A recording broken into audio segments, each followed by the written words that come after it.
오늘은 마태복음 2장 1절이야 우리가 너무도 잘 알고 있는 말씀. 제목이 선물입니다. 이 축복과 축하의 꽃말을 가진 포인세티아, 성탄절을 전후해서 한 해의 감사를 전하는 선물용으로 가장 많이 애용하는, 또 크리스마스 장식, 소위 크리스마스 데코레이션으로 가장 많이 이용하는 꽃이 지금 화면을 가득 메우고 있습니다. 이 포인세티아에는 많은 사연들이 담겨져 있는데요, 간단한 이야기를 여러분에게 소개해 드릴까 합니다.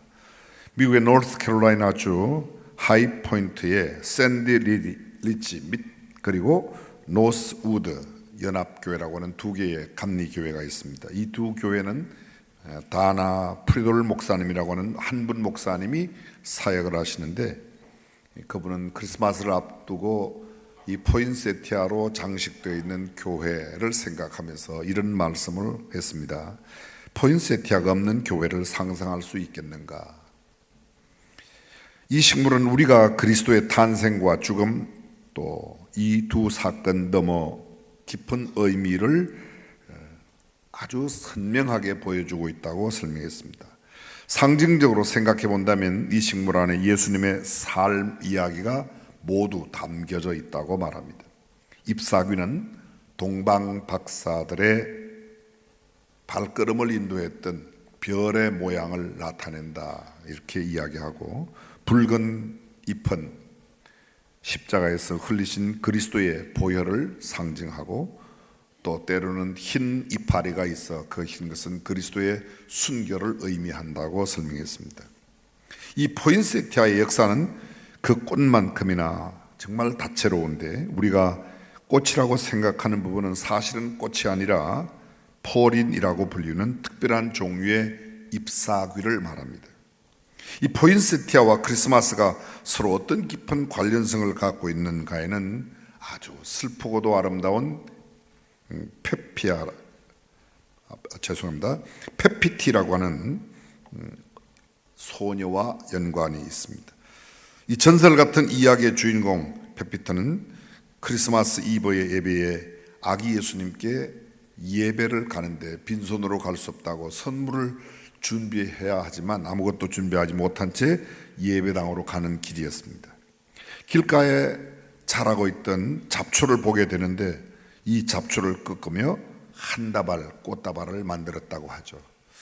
또 동일한 내용을 이야기하고 있는 다른 기록에 의하면 천사가 이 페피테에게 이야기하기를 그 꽃다발을 네가 만들라고 이렇게 이야기했다는 기록도 있습니다.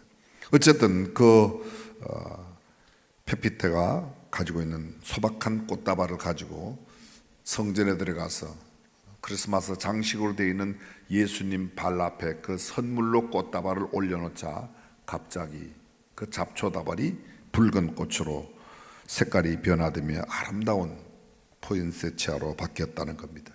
그때부터 이름이 거룩한 밤의 꽃 또는 성탄의 꽃이라는 별명을 갖게 되었습니다.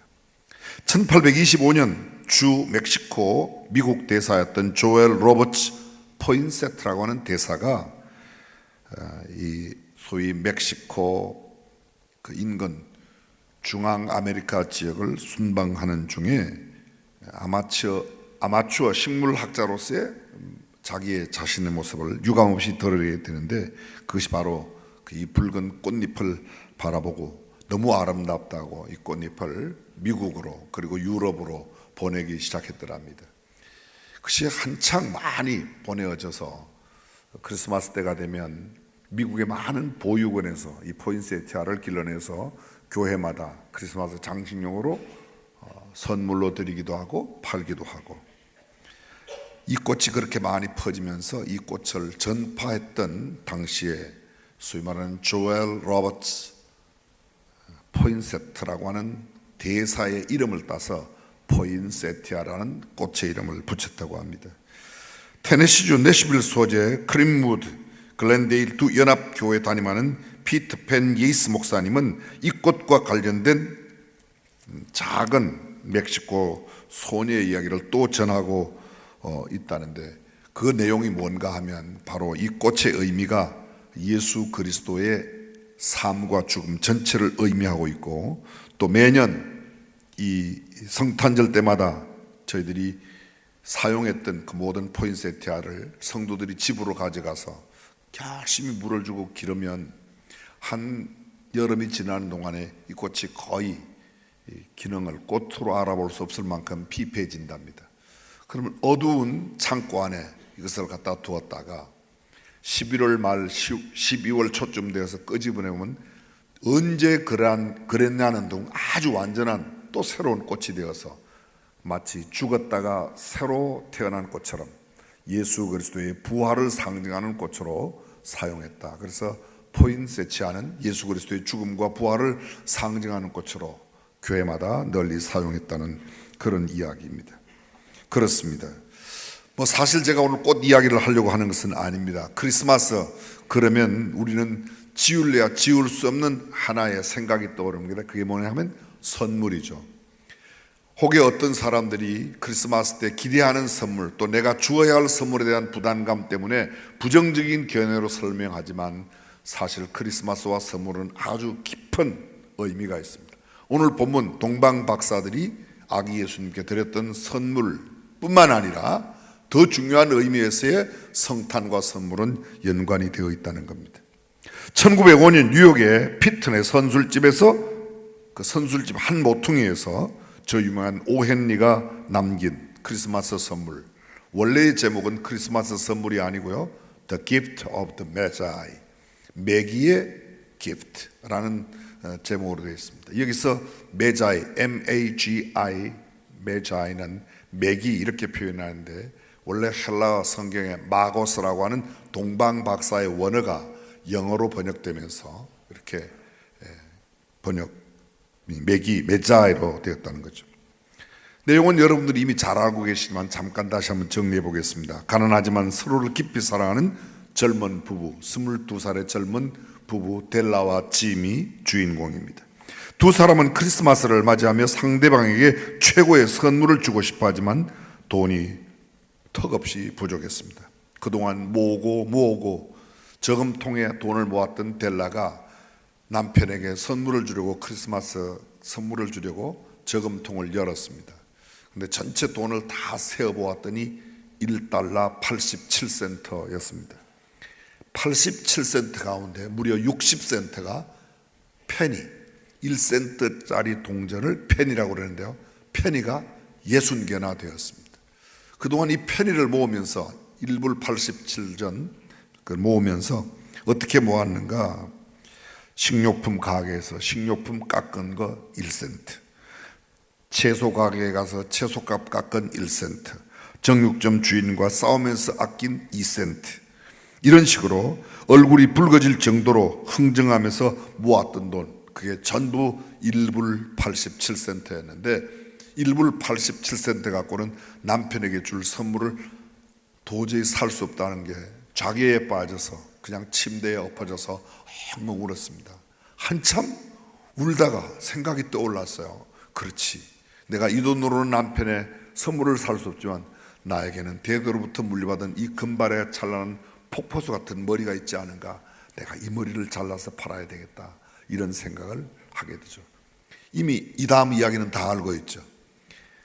동일한 마음을 안고 있는 남편 짐도 아내에게 줄 선물을 고민합니다. 내가 무슨 선물을 줄까? 돈도 없고 마음뿐이었던 그가 너무 안타까워하는데 자기 아버지가 자기 동생에게 물려준 금시계가 있는데 그 금시계를 동생이 형에게 주었습니다. 이 짐은 그렇지, 내가 이 시계줄도 없는 이 시계를 가지고 있어서 무엇하나, 이 시계를 팔아서 내 아내 델라의 그 찬란한 빛난 머리를 빗을 수 있는 거북 등뼈로 만든 빛 셋들을 사기로 그렇게 마음먹습니다. 드디어 크리스마스 이브가 돌아왔습니다. 서로가 준비한 선물을 내는데 참 안타깝게도 아내인 델라가 판 머리로 샀던 금시계에 달아줄 백금시계줄은 소용이 없었고, 시계를 팔아버려 빗을 샀지만 빗으로 빗어줄 머리가 없는 슬프고도 아름다운 아이러니 이야기가 바로 이 소위 말하는 The Gift of the Magi라고 하는 오헨리의 아주 단편 이야기입니다. 무엇이죠? 그들이 직접 산 선물은 상대방에게 전혀 소용없는 그런 물건이었지만 그들의 깊은 사랑은 그 선물 안에 담겨져 있다. 그래서 크리스마스 선물은 그런 의미, 사랑이 가장 소중한 선물이라는 것을 담고 있습니다. 이야기는 여기서 끝나지 않습니다. 우리가 대부분 이 이야기를 여기에서 마무리하고 크리스마스를 마치 이러한 것으로만 생각하는데 한 걸음 더 나가면 이 크리스마스야말로 온 인류를 구원하시고자 하는 하나님의 계획 가운데 하나님이 보내신 선물의 이야기가 담겨 있습니다. 여러분, 크리스마스가 뭐죠? 성탄절의 의미가 뭡니까? 한마디로 말하면 예수님 생일, 틀린 말이 아닙니다. 그리스도께서 탄생하신 그날, 사실 다른 신학적인 용어를 빌린다면 하나님께서 온 우주 만물을 만들기 전, 그러니까 창세전에 인류를 구원하시고자 하는 구원 계획을 세우셨습니다. 죄로 물들어 지옥의 형벌을 면할 수 없는 모든 인류를 구원한 하나님의 구원 계획은 독생자 예수 그리스도를 보내어 죄인이 죽어야 할 자리에 자신의 독생자를 대신 죽게 함으로 누구든지 그를 믿는 자에게 하나님의 자녀가 되는 권세와 영원한 생명을 주신 축복, 그것이 바로 하나님의 구원 계획인 줄로 믿습니다. 인류의 범죄를 속량하는 속죄, 죄인을 구원하시는 구원 계획, 하나님의 사랑을 가장 구체적으로 실행하신 날, 그러니까 하나님의 구원 계획을 이루기 위하여 독생자 예수 그리스도를 이 땅에 보내신 그날이 바로 크리스마스라는 거죠. 하나님이 세상을 이처럼 사랑하사 독생자를 주셨으니 이는 저를 믿는 자마다 멸망치 않고 영생을 얻게 하시려는 이 하나님의 놀라운 계획이 구체적으로 이루어진 날이 예수님을 이 땅에 보낸 날이라는 겁니다. 다른 말로 표현하면 창조주 하나님이 육신을 입고 이 땅에 오신 날, 아니 태초에 말씀으로 계셨던 그분 우리 주님께서 요한복음 1장 1절 태초에 말씀이 계시니라, 이 말씀이 하나님과 함께 계셨으니 이 말씀은 곧 하나님이시니라. 14절 말씀이 육신이 되어 우리를 이것을 뭐라고 하죠? 영어로 incarnation, 도성인신, 성육신, 말씀이 육신을 입고 이 땅에 오신 그날이 바로 크리스마스 날이죠. 하나님께서 인류에게 가장 귀한, 독특한, 유일무이한 선물 예수 그리스도를 허락하신 그것, 그래서 하나님의 가장 고귀한 선물을 주신 날이 바로 크리스마스라는 겁니다. 사랑하는 성도 여러분, 이 크리스마스를 지나면서 우리가 가장 소중하게 생각해야 될 것은 내가 선물을 주고 나누는 것도 중요하지만 더 큰 의미로 온 인류를 구원하신 예수 그리스도 선물을 받은 우리들이 아직도 예수 그리스도를 알지 못하는 사람들 앞에 진정으로 나누어 주는 복된 삶을 살아가시기를 주님의 이름으로 축원합니다. 오늘 본문에 나오는 동방박사 세 사람이 황금과 유향과 모략을 드렸습니다. 전통적인 신학 해석학자들이 이 황금은 왕권을 의미해요. 왕의 권한, 예수 그리스도가 온 우주 만물을 다스리는 왕이시다. 왕국의 의미가 뭐죠? 왕이 다스리는 나라가 왕국입니다. 백성이 직접 다스린다. 백성에게 모든 권한이 있다. 민주주의를 그렇게 표현한다. 민권이 있는 나라, 백성들이 권한을 갖고 움직이는 나라. 근데 온 인류를 직접 다스리는 왕권이 우리 주님께 있음을 의미하는 겁니다. 유향은 무엇인가? 이것은 예수 그리스도의 신성을 의미합니다. 흔히 요한계시록 성경 전반에 흐르고 있는 예전에 제사장이 제사를 드릴 때 하나님 앞에 유향을 피워 하나님 앞에 향기로운 제를 올려드렸다. 유향은 나무의 진액으로 만든 향기로운 향료인데 주님의 성전에서 주님 앞에 향기로 올려드리는, 요한계시록은 이렇게 말합니다. 성도들의 기도가 향기가 되어 하나님의 전에 올라간다고 이야기하고 있습니다. 모략은 어떤 것입니까? 모략은 희생과 죽음, sacrifice and death, 죽음을 의미합니다. 희생을 말합니다. 예수 그리스도가 우리가 죽어야 할 그 자리에 대신 죽으시는 희생, 그리고 사랑을 의미하는 겁니다. 사랑하는 성도 여러분, 이 동방의 박사들이 드린 이 예물과 도대체 이 동방의 박사들의 신앙 어떻게 큰 연관이 있는가 조금만 더 살펴보겠습니다. 이미 말씀드렸던 매기라고 말하는 동방의 박사, 영어 성경에는 와이즈맨이라고 되어 있습니다. 와이즈맨, 문자 그대로 말하면 현명한 사람. 수원에도 와이즈맨 클럽이 꽤 여러 개 있습니다. 꽤 여러 개. 그렇죠?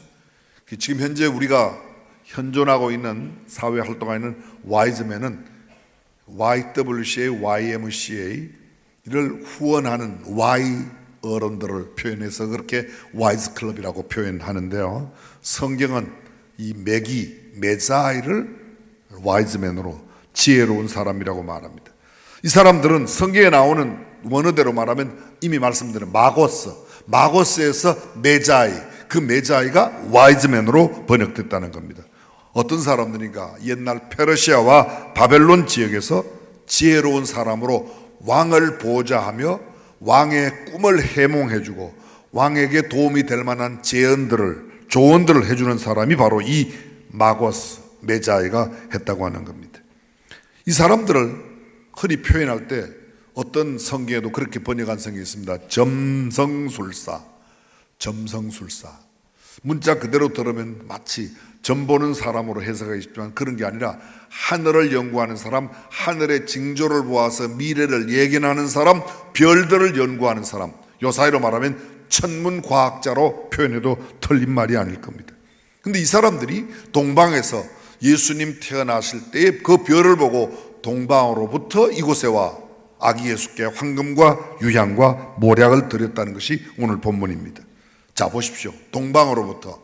여기 동방은 당시에 이스라엘을 중심으로 베들레헴을 중심으로 해서 동방의 나라, 오늘날로 말하면 이란 그리고 이라크, 성경에 나오는 바사와 바빌론 제국을 말합니다. 근데 먼 곳으로부터 적어도 수개월, 길게는 1년 이상 걸리는 험난한 여정을 거쳐 베들레헴으로 온 사람들, 누가 진정한 박사인가? 누가 진정한 정말 경배자인가? 먼 희생을, 이 짧지 않은 긴 거리를 오면서 수많은 어려움을 겪어야 하면 지불해야 될 재정적인 지불이 있었을 겁니다. 많은 난관을 지나왔어야만 했습니다. 그렇습니다. 바로 그 사람들이 진정한 예수님을 경배했던 사람들이라는 거죠. 하늘의 별, 하늘의 징조를 연구하던 사람, 저를 잠깐 보십시오. 하늘의 별을 연구하는 사람들, 하늘의 징조를 연구하려고 하면 어떻게 해야 되죠? 제 모습을 보시면 됩니다. 고개를 들어야 됩니다. 좀 쉬운 설명을 드리겠습니다. 위를 쳐다보고 살아가는 사람들, 단도직입적으로 이렇게 도전을 드려볼까요? 여러분은 위를 보고 사십니까? 아래를 보고 사십니까? 성경은 위의 것을 사모하라고, 하나님을 바라보라고, 하늘을 바라보라고 이야기합니다. 아래 것, 땅의 것, 썩어질 것, 없어질 것을 위하여 살지 아니하고 위의 것을, 천국의 것을, 하늘의 것을 바라보고 살아가는 사람들, 저와 여러분들이 위를 쳐다보고 살아가시기를 주님의 이름으로 축복합니다. 골로새서 3장 1절은 말합니다. 위의 것을 사모하라, 위의 것을 생각하라고 말합니다. 근데 세상에 살아가는 사람들은 너무도 많이 위에를 바라보지 않습니다. 위의 것 아닌 아래 것을, 썩어질 것을, 없어질 것을, 유한한 것을, 가지고 가지 못할 것을 너무 바라보고 살아가고 있지 않는가. 잠깐 생각을 돌려서 중고등학교 때 여름 캠프를 하면 야외로 가죠. 캠프를 마지막 마치기 전날 보면 꼭 하는 게 있습니다. 뭐죠? 예, 캠파이어를 합니다. 캠파이어 불꽃이 막 피어오를 때 열렬하게 찬양하고 기도하고 또 때로는 뭐 즐거운 댄스 파티도 하고 아주 신나게, 그리고 그 불이 막 사라질 때쯤 되면 이렇게 그 사라져가는 불을 바라보고 가만히 있죠. 그죠? 이걸 뭐라고 그러죠?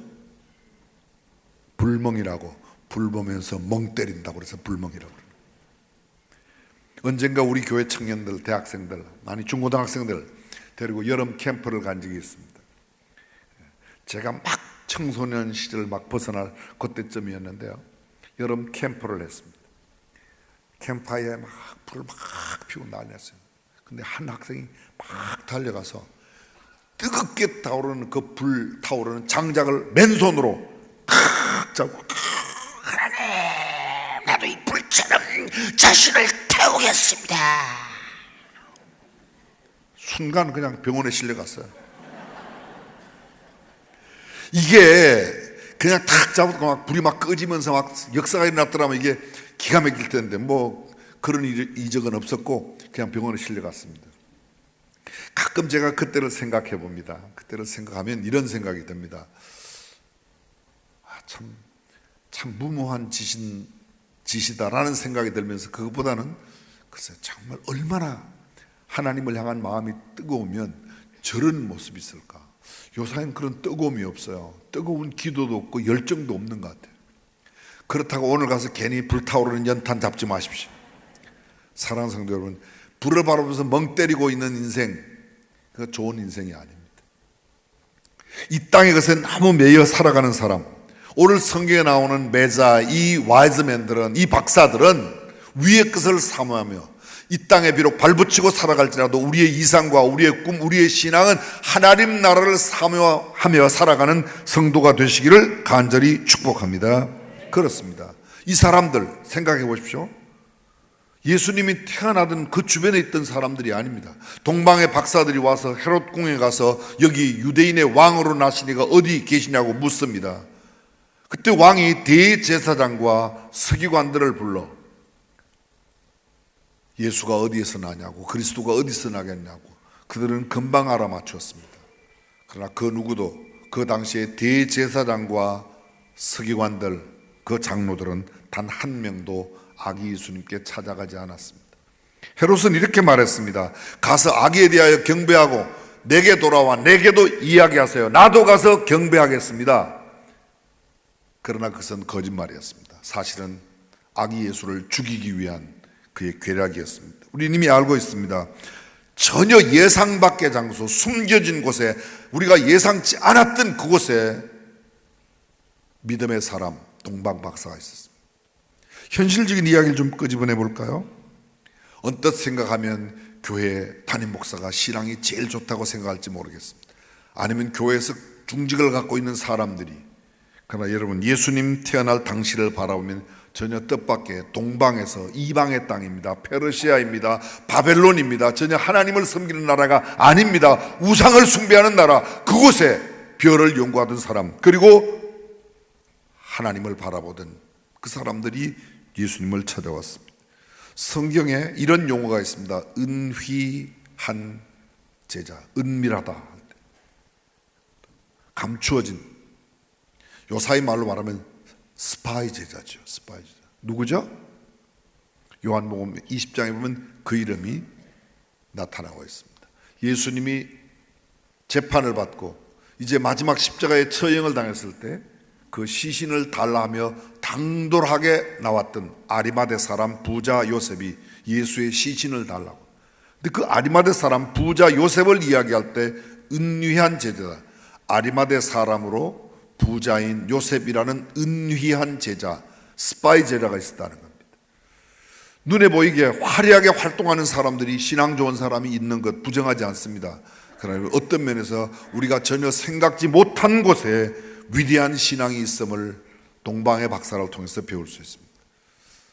Amazing Grace, 나 같은 죄인 살리신 그 찬송가를 썼던 존 뉴턴이 이런 이야기를 합니다.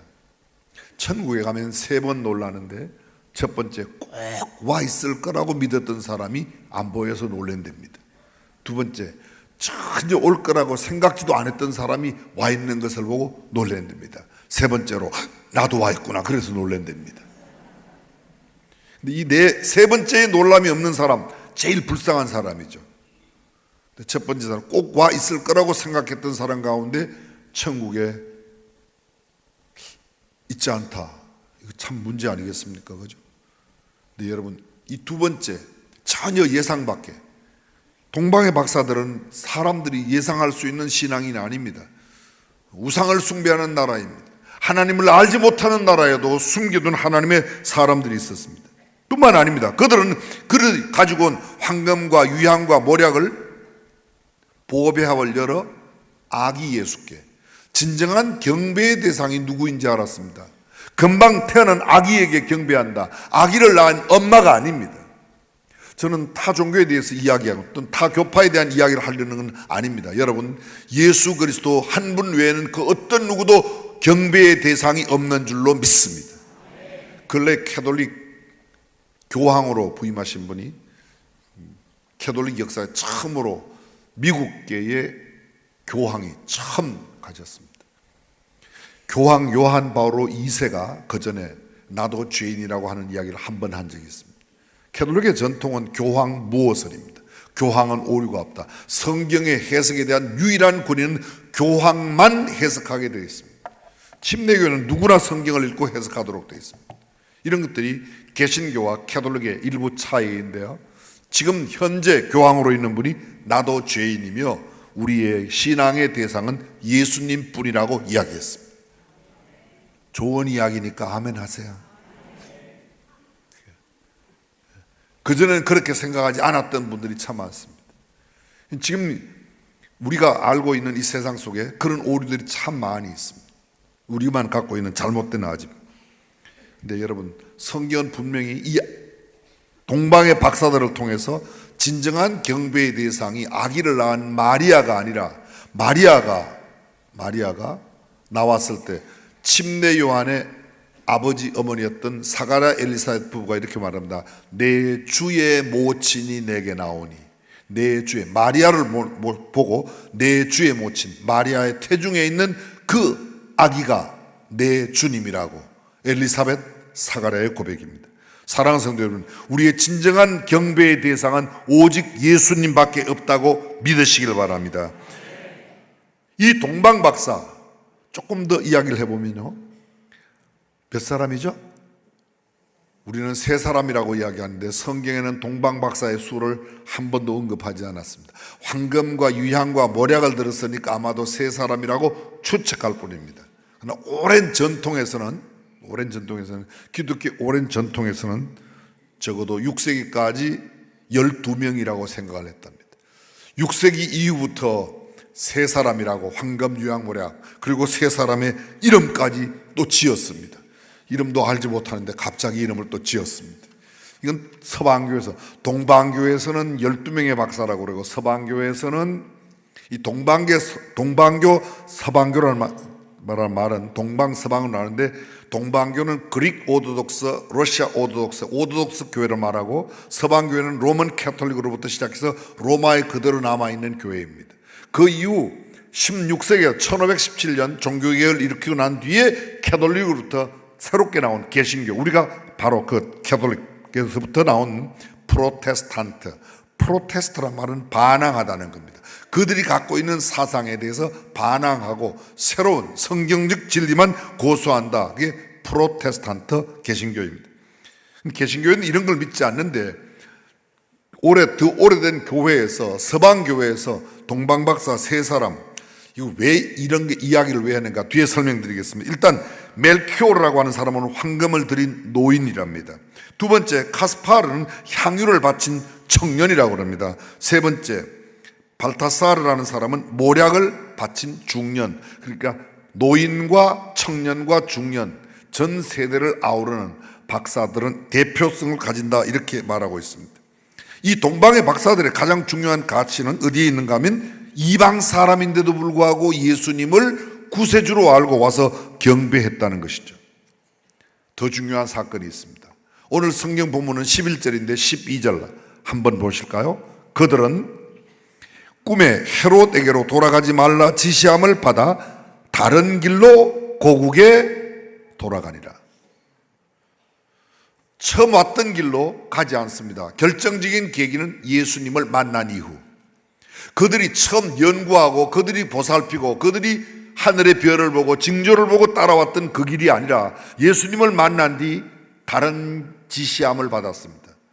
그 다음 구절에 나오는 이야기가 예수님의 육신에 붙인 데는 요셉에게 주의 사자가 현몽하여 가로되, 어쩌면 주의 사자, 또 다른 성경에는 이 주의 사자를 마치 신으로 표현하고 있습니다. 누구의 지시든지 좋습니다. 예수님을 만난 뒤에 이 동방의 박사들의 가는 길이 달랐다는 겁니다. 내가 생각했던, 내가 보았던, 내가 깨달았던, 내가 알았던 길에서 예수님을 만나고 나서 이제는 지시함을 받는 다른 길로 돌아갔다는. 사랑하는 성도 여러분, 우리가 예수 믿기 전과 예수님을 만난 이후의 삶의 가장 결정적인 것은 내 의지와 내 생각대로 살지 아니하고 하나님의 영의 지시, 주의 사자, 천사, 하나님의 지시함을 받고 다른 길로 살아야 될 줄로 믿습니다. 예수 믿기 이전과 똑같은 삶을 사는 것은 진정한 예수 믿는 삶이 아니라는 것이죠. 동방의 박사들, 그 이후 여기까지만 성경에, 사실은 동방의 박사들의 그 이후의 이야기는 없습니다. 그런데 교회사는 그들의 이야기를 계속 쓰고 있습니다. 그들은 자기의 고국으로 돌아가 많은 사람들에게 자기가 만난 예수를 이야기했답니다. 예수님의 12제자 가운데 도마라는 제자가 훗날 바로 이 동방 박사들의 고향이었던 이라크, 쉬운 말로 말하면 동방으로 선교를 갔습니다. 전도 여행을 갔습니다. 근데 가봤더니 이미 예수 믿는 사람이 너무 많은 거예요. 누가 전했다고요? 누구에게 이 예수 이야기를 들으냐 그랬더니 예전에 우리 땅에 살던 사람이 베들레헴에 가서 예수를 만나고 온 그런 사람들이 있었는데 그 사람들이 우리에게 예수를 전했다. 이미 예수 믿는 사람이 그곳에 있었다는 겁니다. 이야기는 또 그것에 끝나지 않습니다. 여러분이 지금 독일에 가면 쾰른 성당이라고 큰 성당 아시죠? 예, 있어요. 지금 현재 그 성당 지은 지가 700년이 넘었습니다. 700년이. 한쪽에는 계속 짓고 한쪽에는 수리하고 그렇습니다. 근데 그 쾰른 성당에 이 동방 박사들의 유해가 안치되어 있다는,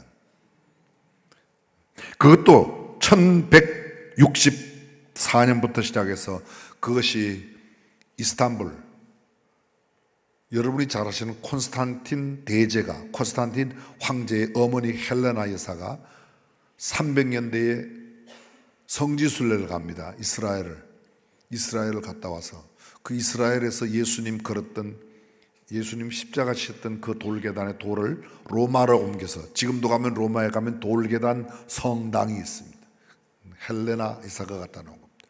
근데 헬레나가 동방 박사들의 유해를 찾아서 콘스탄틴 대제의 이름을 따서 만든 콘스탄티노플이 어딘가 하면 지금의 이스탄불입니다. 터키의 그 주 공항 이스탄불이고, 그 이스탄불에 있던 것을 훗날 옮겨서 조금 전에 말씀드렸던 대로 독일의 쾰른 사원으로. 저는 이런 이야기, 사실은 성경에 나오지 않는 이야기니까 그렇게 중요하지 않을 수 있습니다. 중요한 핵심은 이것입니다. 그들은 돌아가 그들이 만난 예수의 이야기를 했다는 겁니다. 그들이 선물을 드렸던 예수님께 온 인류에 선물되는 예수 그리스도를 선물로 나누었다는 겁니다. 2025년 성탄절을 지키는 저와 여러분들이 가장 의미 있게 성탄을 보내는 일은 무엇인가? 하나님께서 가장 고귀한 선물, 유니크한 선물, 유일무이한 선물로 우리를 구원하기 위해 주신 예수 그리스도를 아직도 알지 못하는 사람들에게 선물로 나누어 주는 이 가장 중요한 일인 줄로 믿습니다. 그래서 선물입니다. 예수가 하나님의 선물이요, 우리가 나누어 줘야 할 가장 고귀한 선물, 은금 보화보다도 더 중요한 복음을 나누고 예수 그리스도를 나누는 저와 여러분들이 되시기를 주님의 이름으로 축원합니다.